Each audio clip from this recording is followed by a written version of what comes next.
Hello students, आज का topic रहेगा द कोर्ट ऑफ जस्टिस, जो कि एक प्ले है written by William Shakespeare. Now आगे बढ़ने से पहले विलियम शेक्सपियर के बारे में जान लेते हैं। William Shakespeare was born in 1564 and died in the year 1616. He is regarded as one of the world's greatest playwrights and the greatest writer in English.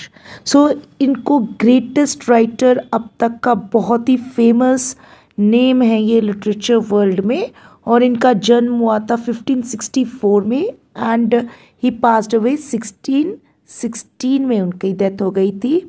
और ये इंग्लिश ड्रामा प्ले ये बहुत ही फेमस नाम है इंग्लिश लिटरेचर का। He also wrote sonnets and is often referred to as the bard of Avon. Now इन्होंने sonnets भी लिखा है। अब सॉनेट क्या होता है? A poem that has 14 lines and a particular pattern of rhyme. उसमें एक पर्टिकुलर पैटर्न राइम का होता है सॉनेट्स में, और ये पोएम 14 लाइन्स में लिखी जाती है। Okay, now bard of Avon. Bard का मतलब होता है a person who writes poem, या कि एक पोएट। और एवन, बार्ड ऑफ एवन क्यों बोला जा रहा है इनको? ये पोइटिक नेम है बेसिकली विलियम शेक्सपियर का। और एवन क्यों कहा जाता है उनको पोइट ऑफ एवन? बिकॉज ये रिवर एवन जो कि स्टैटफोर्ड में है, वहाँ पर इनका बर्थ हुआ था, जन्म हुआ था। Macbeth, Othello, Hamlet and Romeo and Juliet are some of his other famous plays. Hamlet, Macbeth, Othello, Romeo Juliet, of course ये आप सबने सुना होगा। ये विलियम शेक्सपियर की ही लिखी हुई बहुत ही फेमस प्लेज है। और ये जो आज हम लोग पढ़ने जा रहे हैं, ये एक एक्सट्रैक्ट है मर्चेंट ऑफ वेनिस से। ये भी उनकी बहुत ही फेमस प्ले है।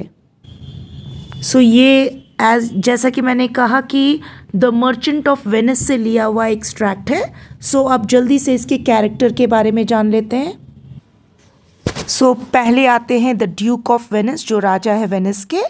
पोर्शिया, यहाँ पोर्शिया डिस्गाइज्ड मतलब भेस बदली हुई, अपनी आइडेंटिटी को छुपाए हुए है एज अ लॉयर लेडी है। Nerissa disguised as the lawyer's clerk, और यहाँ लॉयर की क्लर्क बनी हुई है। जो कैरेक्टर उसका नाम है नेरेसा। एंटोनियो, जो कि मेन कैरेक्टर जो हीरो है वो उसका नाम एंटोनियो है। ये एक मर्चेंट बने हैं इस प्ले में। बेसानियो और ग्राशियानो, ये दोनों कैरेक्टर है एंटोनियो के फ्रेंड। और शाइलॉक जो है वो एक जू है, जो कि एक मनी लैंडर है और बहुत ही ज़्यादा ये क्रूएल बंदा है। Shylock had lend some money to Antonio. अब शाइलॉक ने एंटोनियो को कुछ मनी उधार पे दिए थे। The agreement signed specified that if Antonio was unable to return the money within a period of time, he would have to repay Shylock with a pound of flesh carved from his chest. ये agreement जो था, जो deed था, जो sign हुआ था इन दोनों के बीच में, वो स्पेसिफिकली बहुत ही स्पष्ट रूप से कहता था कि अगर एंटोनियो वॉज अनेबल, वो नहीं दे पाए, अगर रिटर्न नहीं कर पाए शाइलॉक का पैसा टाइम पर, क्या करना पड़ेगा उनको? He would have to repay Shylock. उनको शाइलॉक को क्या दे करके रीपे करना पड़ेगा, चुकता करना पड़ेगा? A pound of flesh, 1 pound flesh का उनके बॉडी के काट करके, कहाँ पर से कटा जाएगा, वो कार्व कहाँ से होगा, काटा कहाँ से जाएगा? उनके चेस्ट के पास से, एंटोनियो के चेस्ट के पास से। In this seen the case that Shylock has brought against Antonio is being tried.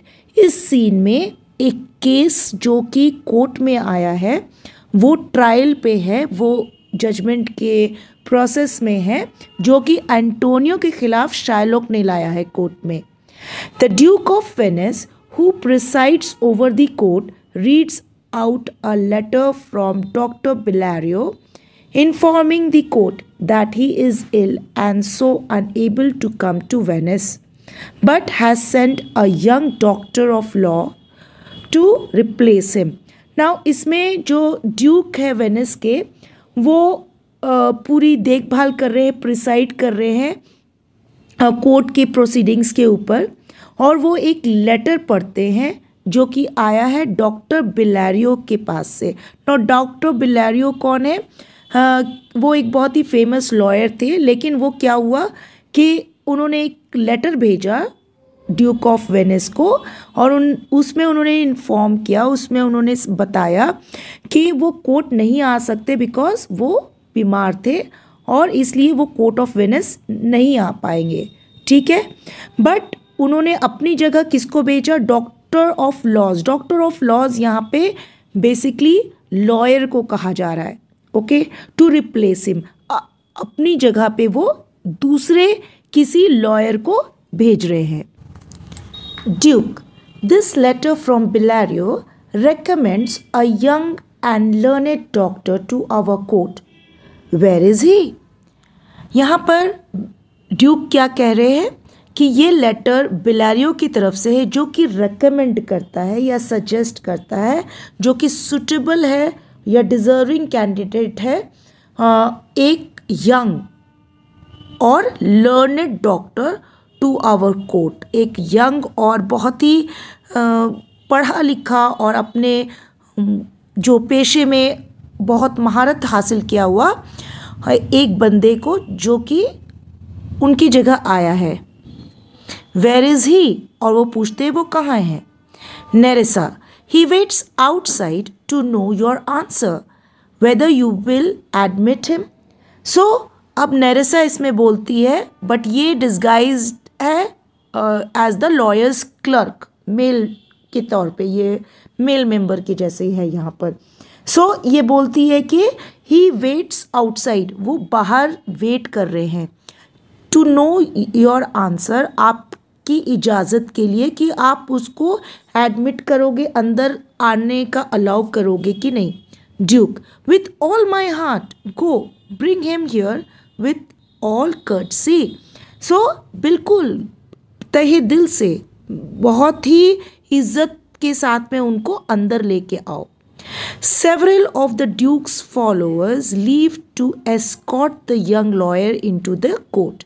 अब काफ़ी ड्यूक के जो फॉलोअर्स थे, नौकर चाकर थे, उनको हेल्पर्स जो थे, वो जाते हैं इनको जो बेलारियो की जगह पे जो यंग लॉयर है उनको एस्कॉर्ट करने के लिए, उनको सही रास्ते से लेकर के कोर्ट में आने के लिए।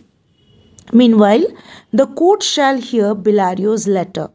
सो इसके बीच में जब तक कि जो नया लॉयर है उनके बिलारियो की जगह पे वो आए कोर्ट के अंदर तक, तब तक वो क्या करते हैं, बेलारियो का लेटर कोर्ट के सामने पढ़ के सुनाते हैं। I have received the letter from your grace but I am very sick and can not come to Venice. So मुझे आपका पत्र या लेटर मिला फ्रॉम योर ग्रेस, यानी कि ड्यूक की तरफ से बिलारियो को लेटर मिला, इसलिए वो बोलते हैं फ्रॉम योर ग्रेस, क्योंकि ये लेटर जो है ये पढ़ रहे हैं ड्यूक, जो कि उन्होंने लिखा था बिलारियो को बुलाने के लिए कोर्ट में इस केस के लड़ने के लिए। सो योर ग्रेस यहाँ ड्यूक है, but I am very sick and can not come to Venice, लेकिन मैं बहुत बीमार हूँ और वेनिस नहीं आ सकता। But when your grace's letter, जब आपका letter arrived, a young doctor from Rome was visiting my home. लेकिन जब आपका लेटर मुझे मिला तब एक बहुत जवान और यंग रोम से आया हुआ एक विजिटर था मेरे घर पे, वो विजिट पे आया हुआ था। His name is Balthasar. अब इसका नाम क्या है? बाल्थसर। जो I have informed him of the dispute between Shylock and Antonio. और बाल्थसर को मैंने एंटोनियो और शाइलॉक के बीच में क्या विवाद है, क्या डिस्प्यूट है, उसके बारे में मैंने बता रखा है। We have gone through the law books together and he is fully acquainted with my opinion, which, together with his own learnings, the greatness of which I cannot sufficiently praise, will enable him to take my place at the trial. Now, हम लोग दोनों law books में इस case के बारे में बहुत छानबीन हम लोगों ने किया। And he is fully acquainted. Now who is fully acquainted? Balthasar. Acquainted मतलब फेमिलियर, अवेयर ऑफ, उसको पूरी जानकारी है विथ माई ओपिनियन कि मैं क्या इस केस में करने जाता या क्या करता। Which together with his own learnings, मैं क्या करता और वो उनकी जो बाल्थासर की अपनी लर्निंग्स है, अपनी जो उनको उनकी ज्ञान के अनुसार, लर्निंग्स के अनुसार, जिसका ग्रेटनेस आप खुद सफिशेंटली देखोगे और प्रेज करोगे इनफ, उनकी काबिलियत देख करके। किसकी? बाल्थासर की। Will enable him to take my place at the trial, और इनकी एक्स्ट्राऑर्डिनरी काबिलियत देख करके आप भी समझोगे कि हाँ, वो मेरी जगह इस कोर्ट में ट्रायल के दौरान या फैसले के दौरान, जो डिस्प्यूट को सेटल करने के दौरान वो ले सकते हैं, उनमें इतनी क्षमता है बाल्थासर में। I beg your grace, let not his lack of years be an impediment to his estimation in your grace's eyes, for never have I known so young a body with so old a head. अब यहाँ पर जो बिलारियो है वो क्या कह रहे हैं लेटर में कि आई बेग, मैं बेग करता हूँ कि योर ग्रेस को, यानी कि ड्यूक को, इनकी जो लैक ऑफ ईयर्स है, यानी कि लैक ऑफ ईयर्स यहाँ के लैक ऑफ एक्सपीरियंस, क्योंकि ये बहुत यंग है ना, सो लैक ऑफ ईयर्स, ज़्यादा ओल्ड नहीं है, ज़्यादा मैच्योर नहीं है। बी एन एम्पेडिमेंट, एम्पेडिमेंट मतलब something that comes in the way of or obstruction. एक उनको रोड़ा मत समझो आप इनके यंग एज को। To his estimation in your grace's eyes, उनकी काबिलियत के बीच में उनकी लैक ऑफ ईयर्स को आप रोड़ा मत समझना।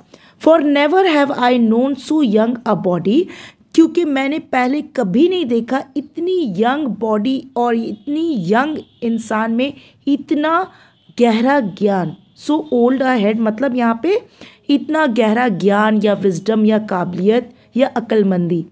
आई leave him to your gracious acceptance, so मैं आपके ऊपर उनको छोड़ रहा हूँ कि वो आप एक्सेप्ट करो उनको in my place, and trust that his performance at the trial will speak for his ability. और इनका जो परफॉर्मेंस, जो काबिलियत, जो वो कहेंगे, जो परफॉर्म करेंगे कोर्ट में ट्रायल के दौरान, वो उनकी काबिलियत या एबिलिटी को खुद ही दर्शा देगा।